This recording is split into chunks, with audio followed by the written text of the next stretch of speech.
What's up, guys? Live from the oceanfront villa in Hilton Head. And yeah, I just moved here from Michigan. And this video is probably going to be really shitty, judging by the fact that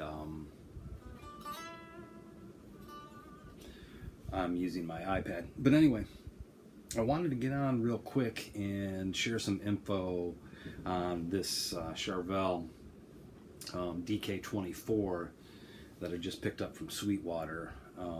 It was a demo model and they gave me a really good price on it. I think it was like $636 shipped to my door, and that's with tax and everything. And tax, I think here in South Carolina is 6%, same as Michigan. But anyway, I got the guitar a couple of days ago. I'm sure most of you guys are familiar with the specs on these. They've got the Goto 510 trem on there, nice trem for the most part, full shred Seymour Duncan here, and the El Nico 2 neck pickup. It's got the parallel series switch here, a lot of tonal options, roasted maple neck with the locking tuners, luminlay, yeah, pretty sure it's that, dots, glow-in-the-dark dots. So real quick, I'm going to go over a few things just to kind of give you guys my impressions of this. And I'm not going to plug it in because I usually plug into my iPad, which I'm using to record right now, because it was just the easiest thing to grab. And I felt like, what the hell, I'll record a video. Maybe I should record more videos. But anyway, let's start down here. The Goto 510. These have a problem with the G string staying in tune. Now, I'm sure some of you guys in the comments will probably argue with me. I know that Sir uses these on their guitars. They've just recently changed the saddle design to where you can actually lock the string on the saddle. And that's a testament to the fact that the G string and typically the low E string have an issue staying in tune. The nut is a Graphtec nut, tusk nut. It's been lubed. I've lubed the string trees. I pulled the G string out of the string tree. It doesn't really matter. The G string, even though fully stretched and set up properly, does not want to stay in tune with this particular trem setup. You can go online, you can check some of the forums out, whether it's the Sir Guitar forums, the Gear Page, Charvel forums. People talk about these DK24s with the Goto 510 having a issue with tuning stability. It is what it is. Pickups, skip right into those. I'm not really too pleased with this pickup combination. I think the hex pole pieces on both of the bobbins, they're just too bright. Maybe oddly enough, too articulate. They're not really squishy, and I don't really care for them. Some people might really like them. I think on certain settings, more high gain stuff, they might be better, but I like to play high gain, and I'm not feeling it, to be honest with you. They're not bad. They're decent pickups, and just for my taste, I don't really dig them. You might totally love them, so don't rip me apart in the comments by saying these are the most kick-ass pickups ever put in a guitar. For your style, they might rock, but for me, I'm just not feeling them. I like the controls as far as having a tone control, no load, tone control there. So obviously in the 10 position, it's just basically like a straight shot from the pickup to the output jack. It doesn't really interfere and roll off any highs or anything, which on this guitar it wouldn't hurt because I think these are too bright. 5-way switch, a lot of tonal options there. Like I said, series parallel switch.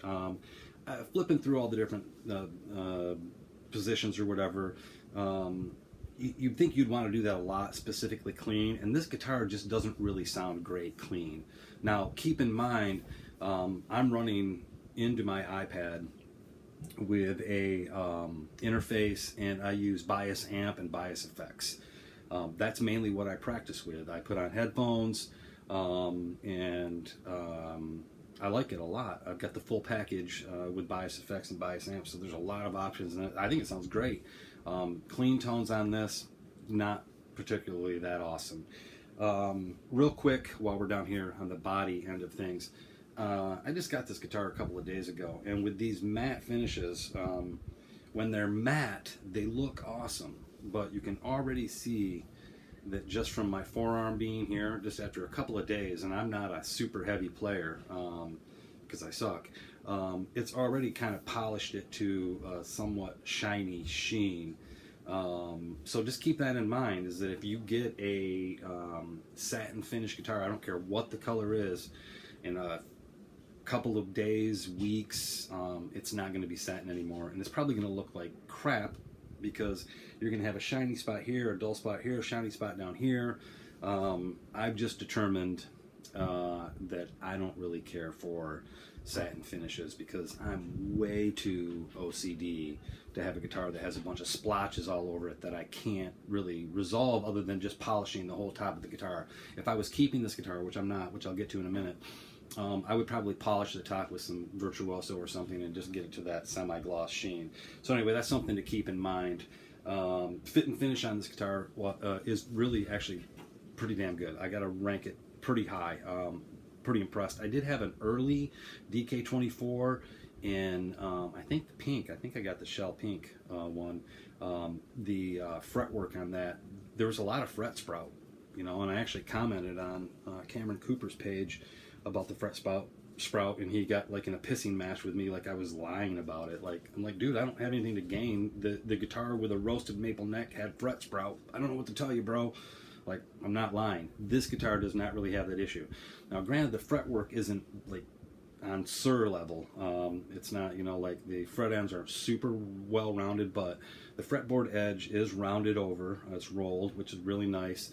The roasted maple feels freaking phenomenal. Jumbo frets, the fretwork as far as like the polishing and stuff, they nailed it, man. I mean, these almost look like stainless steel frets. So I got it hands off to the Mexico plant for the fit and finish, the fretwork. They nailed it, totally nailed it. What else can I say? I don't think that there's a need technically for this second string tree up here that catches the G string. Even though I did pull the string out of that and verified that it still wouldn't stay in tune, I don't see a need for two string trees. They would have been better off doing the stagger tuners. These tuners, which look an awful lot like the ratio tuners, even though they're not staggered and they're not different ratio, the body looks very identical, Charvel branded. They're good tuners. They seem to hold all of the other strings perfectly in tune, other than the G string, which is unrelated to the tuner. So I keep bringing up the G string, and there's a reason for that, because I'm gonna send the guitar back to Sweetwater. I've tried everything, you know, and I do all my own setups, and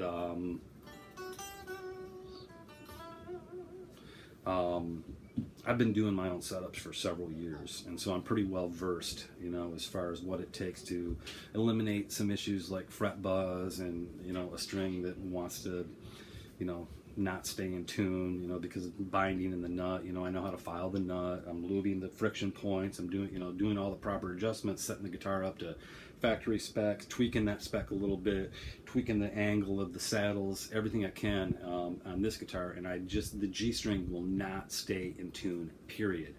And so it's kind of a buzzkill. It ruins the experience of playing what is otherwise a really great guitar. I love that.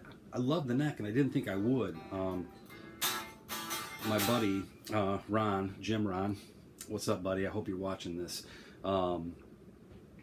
He plays Strandbergs. He loves Strandbergs. I think Strandbergs are fucking awesome as well.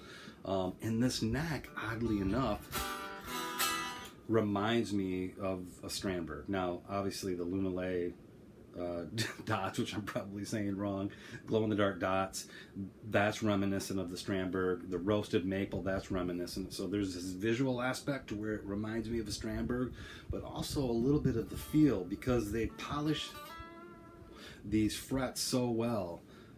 They almost feel like stainless steel, which the Strandberg has. I love the neck, man. they killed it with the neck. Let's just say that. But the tuning stability, and you know, I was like, I know that I can get the upgraded saddles. We can toy around with that for a few weeks and try and resolve that issue, but I'm not going to do that. So, in summary, this is what I can tell you about the DK24 T, or 2PT, 2-point, Charvel DK24 Satin HH 2PT, these long ass names.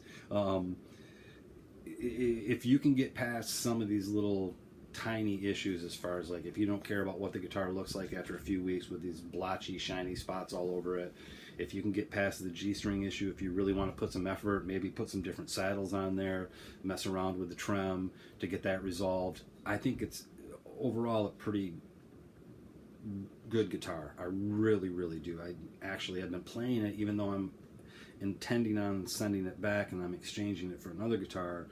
I've picked it up a few times and been like, man, this is a bitch to have to let this go, because it's actually a pretty nice fucking playing guitar. But when something is constantly out of tune, I mean, I play Les Pauls. That's my main axe, man. I love Les Pauls. I got a lot of Les Pauls that stay in tune way better than this.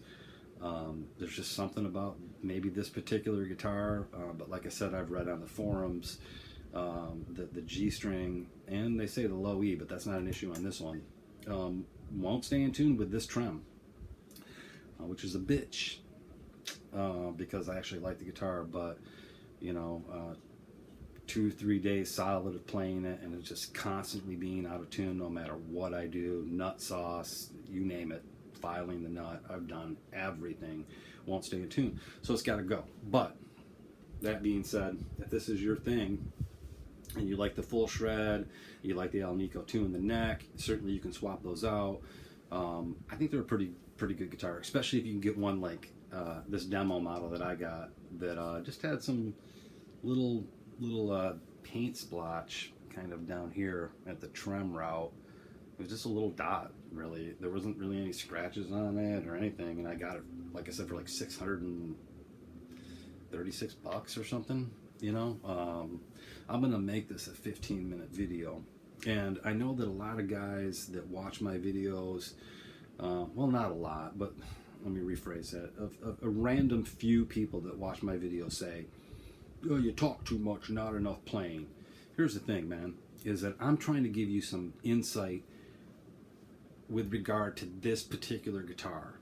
Me playing it doesn't tell you shit about how the fretwork is, or what the pickups sound like, or the problems that I might have with the nut, or finishes and stuff like that. So if you're wanting to see someone play a guitar, look for videos that say demo.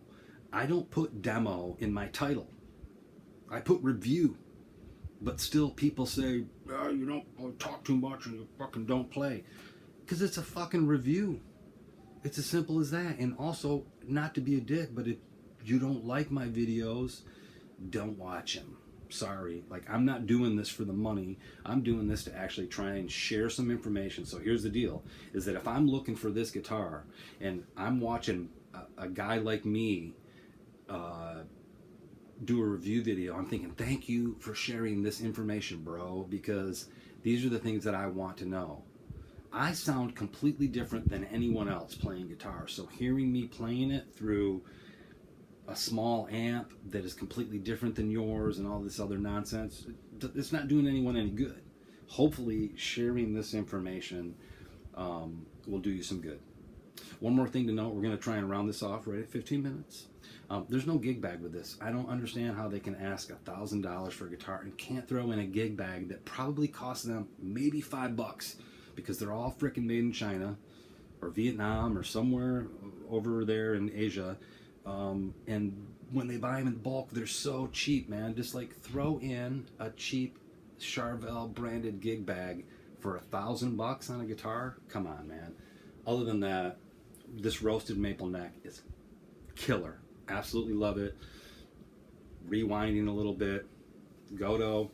It's a great feeling trem. They have problems with tuning stability, at least on this guitar. Finish, not feeling it, man. Like, I don't want like a half shiny guitar. But other than that, hey guys, This is just a total impromptu video. Just moved to Hilton Head, South Carolina. Absolutely love it here. Sorry, Michigan. Probably won't miss you, other than my friends and family. But I wanted to film a quick video. I'm sure the quality licks balls because this is like on my iPad front-facing camera, so I can see what the hell's going on. If I can get a little bit better setup, I got another guitar coming in a couple of days. It's a Fender Telecaster American Performer Series with a humbucker in the neck. I'll try and do a quick video on that. But anyway, if you made it this long, thanks for watching. And if you want to listen to some dude ramble on with hopefully some fairly useful information, click subscribe, like my videos, whatever it takes. Go watch some of my other videos.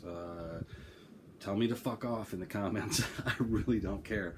I'm just doing it to try and share information. That's all. So hey, listen, thanks a lot, and I guess we'll talk to you soon. All right, take it easy.